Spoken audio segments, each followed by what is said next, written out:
사랑합니다 여러분. 20분 정독의 윤한성 목사입니다. 반갑습니다. 잘 지내셨습니까? 참 봄날이 좋습니다. 여러분들이 이 자연을 잘 만끽하시면 좋겠습니다. 우리 시그니처하고 시작하도록 하겠습니다. 자, 우리는 지난 시간에 출애굽기 14장 11절까지 했습니다. 그 내용이 뭐였습니까? 왜 우리를 광야에서 죽게 하느냐 하는 이야기를 했습니다. 그러니까 우리 편안하게 어디에 이집트에 살다가 그냥 가게 하지 왜 우리를 이렇게 힘들게 해서 광야에서 죽게 하느냐 하는 것을 누구에게 원망했다? 하나님께 원망하고 하나님께 답을 얻었어야 되는데 모세에게 얻었습니다. 그렇죠? 모세에게 막 원망을 쏟아부었습니다. 사람들이 그렇습니다. 그렇죠? 하나님께 직접 막 뭐라고 하기보다는 사람을 대상으로 할 때 많다. 그렇지만 제가 말씀드린 것은 무엇입니까? 그 모든 것이 어떻게 사람이 아니라 하나님에게서 답을 찾아야 된다. 오늘은 22절부터 하겠습니다. 우리가 애굽에서 당신에게 이런 말이 이것이 아니냐 이러기를 우리를 버려두라 우리가 애굽 사람을 섬길 것이라 하지 아니하였더냐 애굽 사람을 섬기는 것이 광야에서 죽는 것보다 낫겠노라. 아멘. 자, 그러니까 계속해서 나쁜 말을 하게 됩니다. 너 때문에 내가 죽게 되었다. 너 때문에 내가 죽게 되었다. 그러니까 우리를 살게 해라 라고 얘기를 합니다. 자, 이게 무슨 얘기입니까? 과거가 애굽이 더 좋다 얘기는 뭡니까? 자기들이 노예로 있었던 것이 더 좋다는 것입니다. 여러분, 이것은 주인의식이 없는 것입니다. 왜냐하면 그들은 얼마 430년 동안 뭘 했습니까? 노예로 있었습니다. 그러니까 자기의 소유가 없었습니다. 그러니까 뭐가 됩니까? 나의 소유가 없으니까 주인이라는 개념이 없는 것입니다. 아무리 하나님이 젖과 꿀이 흐르는 곳으로 인도한다 할지라도 주인의식이 없습니다. 그러니까 뭐 그 땅이 얼마나 좋은지 안 좋은지를 알 수가 없는 겁니다. 여러분, 우리는 어떻습니까? 우리에게 영적인 자산이 있습니까? 우리에게 영적인 곳에 소유가 있습니까? 그 소유를 경험하지 못한 사람들은 어떻게 되겠습니까?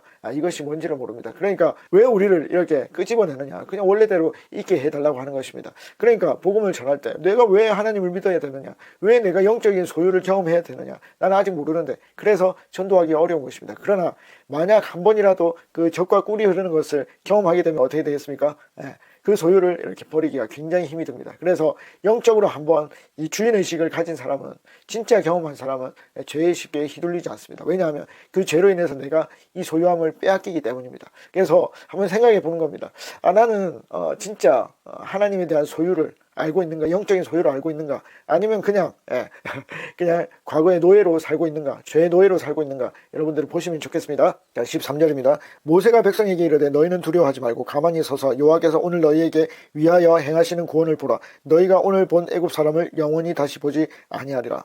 자, 여러분, 이게 뭡니까? 하나님께서 직접 일하심을 보라 하는 것입니다. 여러분, 이것은 제가 지난번에도 말씀드렸듯이 이루어지지 않은 거예요. 앞으로 일어날 일이에요. 그런데 모세는 그것을 본 것입니다. 너희는 가만히 있으라. 하나님께서 하실 것이다. 이미 이루어지지 않았고 아직도 이루어지지 않은 것이지만 모세는 그걸 볼 수 있었습니다.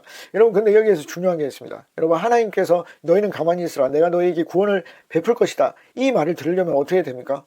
최소한 원망을 하든 원망을 하지 않든 이스라엘 백성들은 어디에 있어야 됩니까? 이집트가 아니라 어디에? 광야에 있어야 한다는 것입니다. 여러분, 제가 지난 시간에 뭐라 얘기를 했죠? 구름 기둥과 불 기둥을 경험하려면 어떻게 해야 된다고요? 어떻게 해야 된다고요? 광야에 있어야 된다. 여러분들이 진짜 광야에 뛰어들었습니까? 그러면 하나님의 그 놀라운 구원을 볼 것입니다. 우리가 가만히 있을지라도 하나님께서 하시는 일을 볼 수 있습니다. 그런데 우리가 어디에 있어야 된다? 광야에 있어야 되고 홍해 앞에 있어야 된다는 것입니다. 그 도전을 하지 않으면 아무것도 얻을 수 없다 하는 것을 말씀하고 있습니다. 14절입니다. 여호와께서 너희를 위하여 싸우시리니 너희는 가만히 있을지어다. 모세는 확신해서 말하고 있습니다. 15절. 여호와께서 모세에게 이르시되 너는 어찌하여 내게 부르짖느냐? 이스라엘 자손에게 명하여 앞으로 나아가게 하고 16절입니다. 지팡이를 들고 손을 바다 위에 내밀어 그것이 갈라지게 하라. 이스라엘 자손이 바다 가운데서 마른 땅으로 행하리라. 아멘. 자, 여러분, 이게 뭡니까? 이것은 모세에게 말하는 것입니다. 이스라엘 백성들에게 말하는 게 아니에요. 야, 모세, 너는 지금 나한테 기도할 타이밍이 아니다는 것입니다. 그럼 뭘 해야 됩니까? 행동해야 된다. 어떤 행동? 이스라엘 백성들에게 직접 말하는 행동을 해야 되는 시점이다 하는 것입니다. 이스라엘 백성들이 뭘 할 것이다? 마른 땅, 바다를 마른 땅으로, 진흙이 아니고, 물이 빠져나가서 진흙이 된 상태가 아니고, 갯벌이 아니고, 마른 땅과 같이 건널 것이다. 그런데 네가 해야 될 일, 리더가 해야 될 일이 뭐다? 그것은 손을 내미는 것이다. 손을 내밀어서 바닷물을 어떻게 해요? 마르게 되어야 된다, 이런 말입니다. 이게 무슨 얘기죠? 이게 영적인 리더의 중요성입니다. 여러분, 목사님이 어떻게 해요?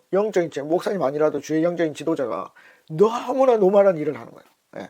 이것은 사람이 했는지 하나님이 했는지 알 수가 없어요. 여러분, 바닷물이 쫙 갈라지는 거는 뭡니까? 그 인간이 할 수가 없어요. 인간이 할 수 없는 일이에요. 근데 그런 일 말고 그냥 아주 일반적인 일만 바라보고 상식적인 일만 하는 영적 지도자들, 그런 사람들 밑에 있으면 뭘 경험할 수 없겠습니까? 하나님을 경험할 수 없습니다. 그리고 나중에 뭐 기도도 어떻게 될까요? 내가 넘을 수 있는 높이 정도만 기도하게 됩니다. 그렇죠? 왜? 그 이상을 해야 하나님이 살아계심을 알 수 있는데 이 사람들은 상식적이고 노멀한 것을 원하는 사람들이기 때문에 더 높은 곳을 갈 수 없는 것입니다. 여러분, 그래서 지금 하나님이 모세에게 얘기를 하고 있는 것입니다. 뭐라고? 네가 할 일이 있다. 리더가 할 일이 있다. 그것이 무엇입니까? 그것은 손을 내미는 것이다. 바다 위에 손을 내미는 것이다. 그래야 뭐가 된다? 바다가 갈라진다 하는 것입니다. 자, 이거를 여러분들이 잘 아셔야 됩니다. 자, 넘어가 보겠습니다.